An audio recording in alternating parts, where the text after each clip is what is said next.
రోజు నేను ఇంతకు ముందు ఒక 5 సంవత్సరాల క్రితము పల్లెటూరులోకి వెళ్తుంటే చిన్నపిల్లలు గొర్రెలు కాసుకోవడానికి వెళ్ళేవాళ్ళు, చిన్నపిల్లలు బర్రెలు కాసుకోవడానికి వెళ్ళారు. ఇప్పుడు ఎవరైనా కనపడుతున్నారు అట్లాగా? ప్రతి పిల్లవాడు కూడా స్కూల్కి వెళ్తున్నాడు.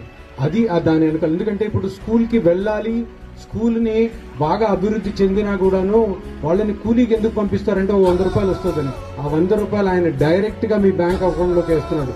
ఎవరైతే పిల్లలు 75% హాజరీ అంటే 100 రోజులు 75 రోజులు స్కూల్కి వెళ్తారో వాళ్ళందరికీ అమ్మఒడి వస్తుంది. అంటే తప్పకుండా మీరు పిల్లల్ని పంపిస్తేనే మీకు డబ్బులు వస్తాయి. ఆ డబ్బులు వచ్చినప్పుడు పిల్లవాడిని బాగా చూసుకుంటారు, మీ ఇంట్లో కూడా అవసరాలన్నీ తీరుతాయి. అది ఆయన వెనకాల ఉన్న ఆలోచన. ఇంకా పోయే కాలంలో ఇంకొక 10-15 సంవత్సరాల్లో కని విని ఎరుగని రీతిలో మన విద్యా వ్యవస్థ ఆంధ్ర రాష్ట్రంలో అవతరించబోతుంది. ఇది మన జగన్మోహన్ రెడ్డి గారి అత్యంత మేధస్సు,